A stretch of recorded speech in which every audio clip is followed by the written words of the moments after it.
पालक एक ऐसी सब्जी है जो हर सीजन में मिलता है। आज हम इसे बहुत ही सिंपल तरीके से बनाएंगे जिसे बनाना सभी के लिए बहुत ही आसान होगा। तो आज मैं आपके लिए लेकर के आई हूँ पालक कोफ्ता की रेसिपी।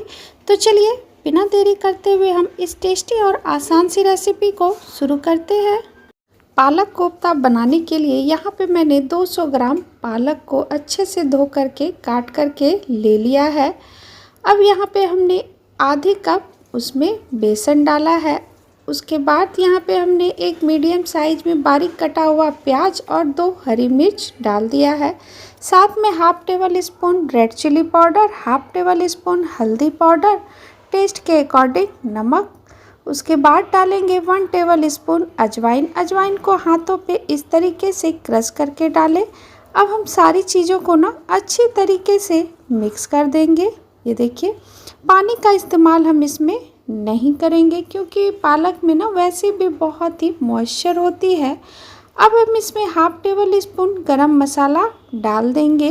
गरम मसाला डालने के बाद इसे हम अच्छी तरीके से मिक्स कर लेंगे। और ये लीजिए, हमने इसे अच्छी तरीके से मिक्स कर लिया है।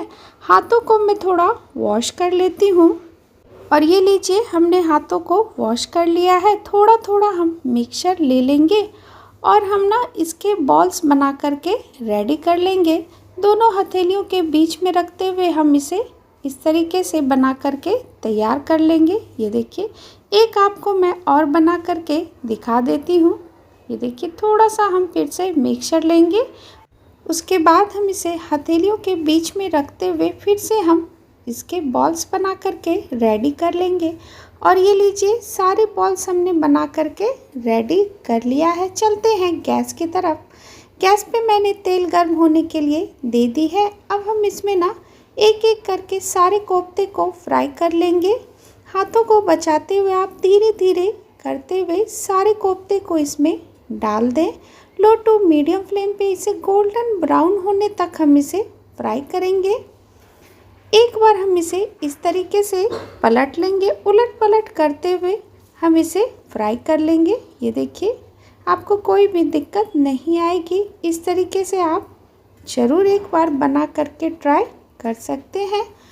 और ये लीजिए, सारे कोफ्ते अच्छी तरीके से फ्राई हो चुकी है। ये देखिए, अब हम इसे प्लेट में निकाल लेते हैं। ये देखिए, ये आप देख सकते हैं कोफ्ते हमारे कितने अच्छे से फ्राई हो चुके हैं। चलते हैं नेक्स्ट प्रोसेस की ओर। गैस पे यहाँ पे पैन में मैंने 2 टेबल स्पून तेल डाला है। साथ में 1 टेबल स्पून जीरा, 1 सूखी लाल मिर्च, 1 इंच दालचीनी का टुकड़ा, 1 हरी इलायची, हाफ टी स्पून हींग।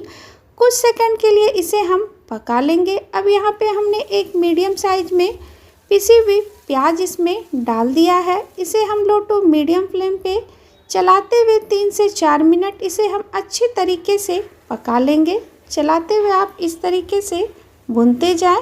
ये देखिए, जितना आप प्याज को भुनेंगे ना, इसका कच्चापन उतने अच्छी तरीके से निकल जाएगा। ये देखिए, ये आप देख सकते हैं प्याज हमारी भुन चुकी है। अब हम इसमें डालेंगे 1 टेबल स्पून अदरक लहसुन का पेस्ट।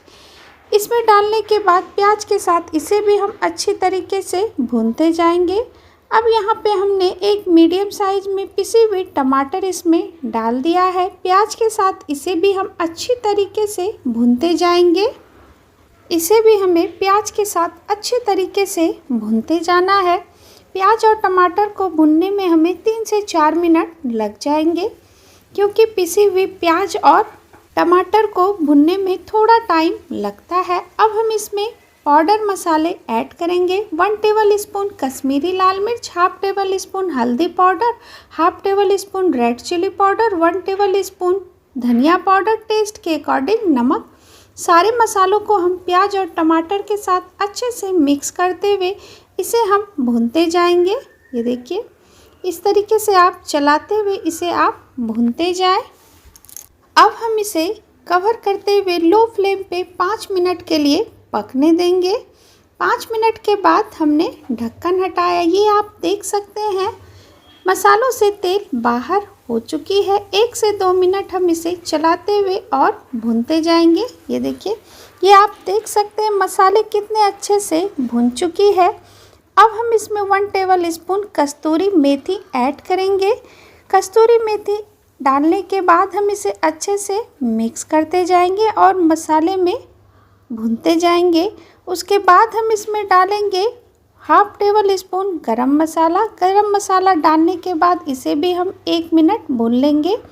अब यहाँ पे हमने ग्रेवी के लिए आधे कप पानी इसमें डाल दिया है। पानी डालने के बाद हम इसे अच्छे से मिक्स कर देंगे और कवर करते हुए उबाल आने का वेट करेंगे। और ये लीजिए, ग्रेवी में उबाल आ चुकी है। एक बार हम इसे इस तरीके से चला लेंगे। ये देखिए, ये आप देख सकते हैं ग्रेवी हमारी कितनी अच्छी बन के तैयार हुई है। ये देखिए, अब हमने जो कोफ्ते बना के रखा हुआ था ना, इसमें हम डाल देंगे। एक एक करके सारे कोफ्ते आप ग्रेवी में डाल दें। और ये लीजिए, सारे कोफ्ते को हमने डाल दिया है। ये आप देख सकते हैं बहुत ही अच्छी बन के तैयार हुई है। कोफ्ते डालने के बाद हम इसे इस तरीके से एक बार मिक्स कर देंगे। ये देखिए, ये आप देख सकते हैं पालक कोफ्ता बन के बिल्कुल तैयार है। अब हम इसमें डालेंगे 1 टेबल स्पून घी। घी डालने के बाद हम इसे अच्छे से मिक्स कर देंगे। घी आप इसमें ज़रूर डालें, इससे इसका टेस्ट ना और भी दोगुना हो जाता है। अगर आपको घी पसंद ना हो तो आप स्किप कर सकते हैं। अब हम इसमें डालेंगे बारीक कटा हुआ हरा धनिया। हरा धनिया डालने के बाद हम इसे मिक्स कर देंगे। पालक कोफ्ता हमारी बन के बिल्कुल डन है। ये देखिए, अब हम इसमें एक हरी मिर्च डाल देते हैं ताकि देखने में ना ये और भी अच्छी लगे। अब चलते हैं सर्व करने की प्रोसेस पे। और ये लीजिए, पालक कोफ्ता हमारी बन के बिल्कुल तैयार है। बहुत ही सिंपल तरीके से मैं आपके साथ पालक कोफ्ता की रेसिपी शेयर कर रही हूँ। इस तरीके से आप एक बार ज़रूर बना करके ट्राई कर सकते हैं। इस पालक कोफ्ता के साथ आप रोटी, चावल, पूरी, पराठे किसी के साथ एंजॉय कर सकते हैं। मुझे सपोर्ट करने के लिए मेरे चैनल को लाइक करें, फैमिली फ्रेंड में शेयर करें। चैनल पे नए हैं तो प्लीज़ सब्सक्राइब करें। बहुत जल्द आपसे मैं मिलती हूँ नई रेसिपी के साथ। Thank you.